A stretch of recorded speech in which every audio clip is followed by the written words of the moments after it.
मित्रों, कैसे हो? उम्मीद करता हूँ बढ़िया और प्रसन्न होंगे। प्रसन्नता के साथ चलिए आज पढ़ते हैं 3 महत्वपूर्ण प्रश्न। पहला प्रश्न है, ऊपर देखिए आप, कि 8 के 3 लगातार गुणजों का योग 888 है, तो गुणजों को ज्ञात कीजिए। भाई गुणज क्या? 8 के गुणज, 8 के गुणज 8 गुणित 1, 8 एकम 8, 8 गुणित 2 आणि 8 दुनी 16, 8 गुणित 3 यानी 8 तिया 24। इस प्रकार के गुणज है। जरूरी नहीं कि यही हो, इससे आगे भी कोई भी हो सकते हैं। तो क्या करते हैं, चलिए हल करते हैं। माना 8 के माना 8 के 3 लगातार गुणज क्या माने? पहला मान लेते हैं 8, 8 तो रहेगा ही से उसके साथ में। अब उसके साथ में क्या रहे तो पता नहीं, तो क्या मान लेते हैं x। दूसरा क्या हो जाएगा, 8 गुणज बढ़ता जाएगा। यहाँ x था तो 1 से 1 अधिक क्या हो जाएगा, x धन 1। ठीक है। और तीसरा गुणज क्या हो जाएगा, 8 x धन 2। ठीक है, समझ में आ गया होगा। तब प्रश्न क्या बोलता है, प्रश्नानुसार चलते हैं। प्रश्नानुसार प्रश्न क्या कह रहा है? प्रश्न ये कह रहा है कि तीनों लगातार गुणजों का योग। भाई 3 लगातार गुणज लिख लेते हैं। 8x, ये पहला गुणज। दूसरा क्या है, धन 8x धन 1। क्या किया हमने, प्रश्नानुसार सभी गुणजों को हम जोड़ लेते हैं। तीसरा गुणज कौन है, 8x धन 2। ठीक है, क्या किया मैंने, तीनों लगातार गुणजों को जोड़ लिया। अब इनका योग कितना आ रहा है, इनका योग है 888। यह प्रश्न में दिया गया है। क्या करें, 8 यहाँ भी है, 8 यहाँ भी है, 8 यहाँ भी है। क्या करें, 8 कॉमन ले लेते हैं। कहां से, ये वितरकता का नियम। तो 8 कॉमन ले लिया तो क्या बचा, यहां से बचा x, यहां से क्या बचा, x धन 1, यहां से क्या बचा, x धन 2। तीनों स्थानों से 8 कॉमन ले लिया हमने। ठीक है, 888। अब ये x और ये x चर है, सजाती है तो क्या हो जाएंगे, 3x। ये 1 और ये 2 कितने हो जाएंगे, 3। और ये 8 कहाँ गया, ये 8 यहाँ पर गुणे में था तो क्या हो जाएगा, पक्षांतर करेंगे तो 888 के भाग में चला जाएगा। ठीक है, 3x धन 3 भाग देंगे, 8 एकम 8, 8 एकम 8, 8 एकम 8, 111 आया। अब क्या करें, 3x 111 ऋण 3, क्या किया, 3 का पक्षांतर करने पर। ठीक है, चाहे तो आप लिख सकते हैं। तो 3x 111 में से 3 गया तो क्या बचा, 108। तो x बराबर 108 बटे 3। यहाँ गुणे में तो पक्षांतर करेंगे तो ये भाग में चला जाएगा। अब 108 में 3 का भाग जाता है कि नहीं जाता, इसके लिए क्या करते हैं, इनका बीजांग निकालते हैं। 8 और 1 कितने होते हैं, 9। 9 3 की पहाड़े में आता है, यानी इसका भाग इसमें जाएगा। क्या जाएगा, 3 तिया 3 तिया 9, बचा क्या है यहाँ से 1, कितना हो जाएगा 18। 3 छंग 18। तो x का मान क्या आया, x का मान आया 36। ठीक है, हमने क्या माना था, हमने माना था पहला गुणांक, क्या माना था, पहला गुणांक क्या माना था, पहला गुणांक माना था 8x। तो 8x का मान आया 36। तो गुणा कर देते हैं, 8 छंग 48, 48 के 8 हासिल के 4, 8 एकम 8, 8 2 8 तिया 24, 24 और 4 28। ठीक है, दूसरा गुणांक क्या माना था हमने? दूसरा माना था 8, x धन 1, यानी x के स्थान पे हमने क्या माना है हमारा? 36 धन 1, क्या हो जाएगा? 8, 36 और 1 37, गुणा कर दीजिए। 8 साथी 56 के 6 हासिल का 5, 8 तिया 24, 24 और 5 29। दूसरा गुणांक ये आया। तीसरा गुणांक क्या हो जाएगा? पहले देखिए क्या माना था हमने? 8, x धन 2 माना था, x के स्थान में मान रख दीजिए। x का मान आया 36 धन 2, यानी 8, 36 और 2 कितने हो जाएंगे? 38, गुणा कर दीजिए। 8 उठी 64 का 4 हासिल के 6, 8 तिया 24, 24 और 6 30। ये आ गया, ये पहला गुणांक, ये दूसरा गुणांक और यह तीसरा गुणांक। ये हो गया हमारा सवाल। सरल था ना? चलिए देखते हैं अगला प्रश्न है। 3 लगातार पूर्णांक बढ़ते क्रम में लेकर उन्हें क्रमशः 2, 3, 4 से गुणा कर योग करने पर योगफल 74 प्राप्त होता है। तीनों पूर्णांक ज्ञात कीजिए। सरल है, इसे टुकड़े टुकड़े में करके देखते हैं। चलिए समझ में आ जाएगा। हल पहले क्या बोला है?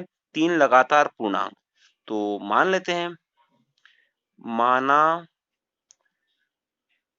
3 लगातार पूर्णांक, वो भी कैसे? बढ़ते क्रम में, बढ़ते क्रम में यानी एक एक वृद्धि होती जाएगी। पहला हम मान लेते हैं x, तो इसके आगे क्या हो जाएगा? इससे एक अधिक, यानी x धन 1।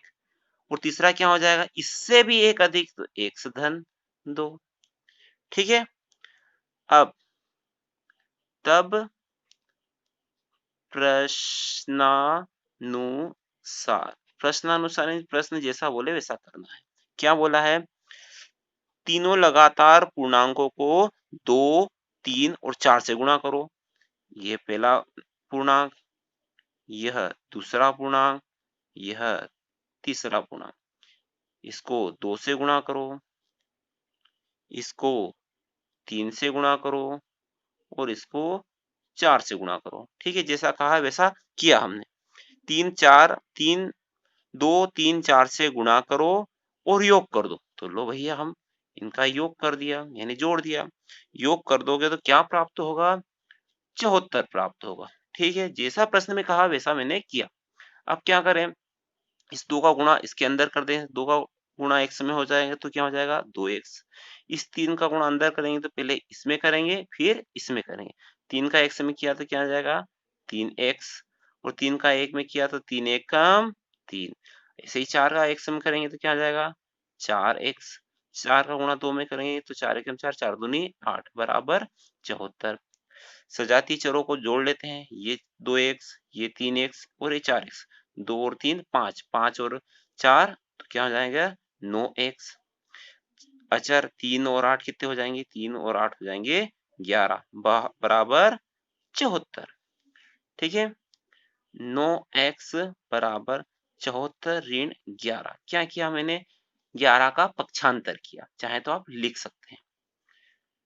9x बराबर 4 में से 1 गया तो क्या बचा? 3। 7 में से 1 गया तो क्या बचा?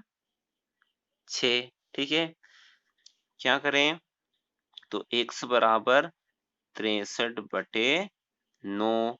9 का पक्षांतर करेंगे, 9 गुणे में तो कहाँ चला जाएगा? भाग में। या कहें तो समीकरण में 9 का भाग देने पर। अब 9 का भाग 63 में लगाएंगे, कितनी बार जाएंगे? 9 सताम 63। तो x का मान कितना आया हमारा? 7। ठीक है, अब हम पहला पूर्णांक क्या माना था हमने? पहला पूर्णांक माना था x। तो पहला पूर्णांक क्या हो जाएगा हमारा? x था तो x का मान आया 7। दूसरा पूर्णांक दूसरा पूर्णांक क्या था? दूसरा पूर्णांक था x धन 1, यानी क्या हो जाएगा 7 धन 1 बराबर 8। और तीसरा पूर्णांक क्या माना था? x धन 2, यानी 7 धन 2 यानी 9 हो जाएगा। ये पहला, दूसरा, तीसरा और ये लगातार पूर्णांक है। देखिए ये हो गया हमारा सवाल। अगला प्रश्न, अगला है राहुल और हारून की वर्तमान आयु में अनुपात 5:7 है। 4 वर्ष बाद उनकी आयु का योग 56 वर्ष हो जाएगा, तो वर्तमान आयु ज्ञात कीजिए। ठीक है, हल करते हैं। दोनों की आयु का अनुपात क्या है? 5:7 है। तो मान लेते हैं, माना राहुल और हारून की वर्तमान आयु आयु क्रमशः क्रमशः यानी पहले राहुल की लिखेंगे फिर हारून की लिखेंगे। तो क्रमशः 5x और हारून की क्या हो जाएगी 7x वर्ष में, है ना, वर्ष है। ठीक है, अब क्या बोला 5 वर्ष 4 वर्ष बाद।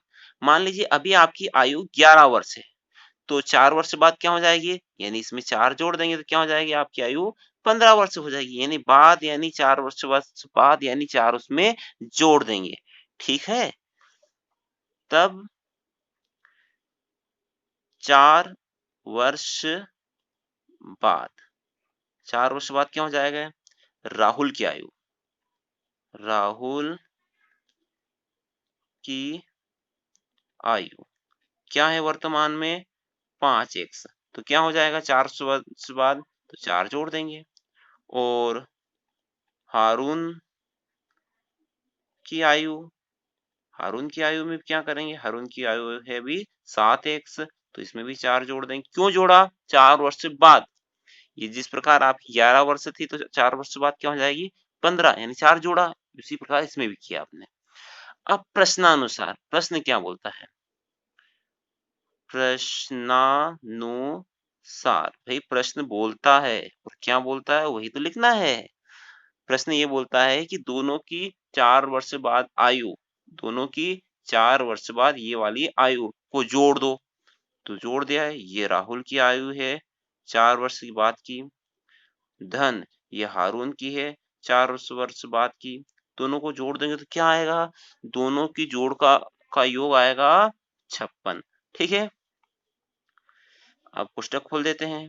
5x धन 4 7x धन 4 बराबर 56। कुछ नहीं किया, कोष्टक खोल दिया। आप देखेंगे ये 5x और 7x सजाती है तो जुड़ जाएंगे, दोनों प्लस के धन के 7x और 5x कितने हो जाएंगे 12x। 4 और 4 कितने हो जाएंगे 8 बराबर 56। ठीक है, अब 12x बराबर 56, ये 8 पक्षांतर करेंगे तो क्या हो जाएगा ऋण 8। हमेशा आप देखना यदि प्लस माइनस में कोई आप हो तो उससे पहले पक्षांतर करके हल करना है, गुणे वाले को अभी नहीं करना है।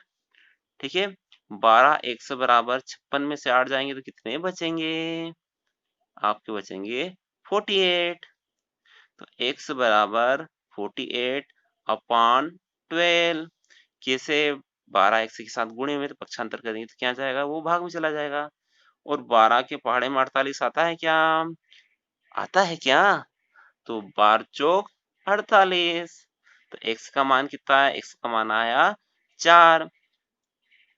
तो राहुल की वर्तमान आयु, तो यहाँ लगा देते हैं इसलिए राहुल की वर्तमान आयु क्या मानी थी आपने 5x, तो 5 x का मान आया 4 तो क्या है 5 चौक 20 वर्ष हो गए। और हारून की क्या मानी थी? हारून की वर्तमान आयु मानी थी आपने 7x, यानी 7x का मान आया 4, 7 चौक 28 वर्ष। ये हमारा सवाल हो गया। राहुल की आयु 20 वर्ष और हारून की आयु 28 वर्ष। यदि प्रश्न के हल समझ में आए हो तो लाइक कर दीजिए और चैनल पे नए हो तो चैनल को सब्सक्राइब कर दीजिए। अगले वीडियो तक जय हिंद, जय भारत, वंदे मातरम।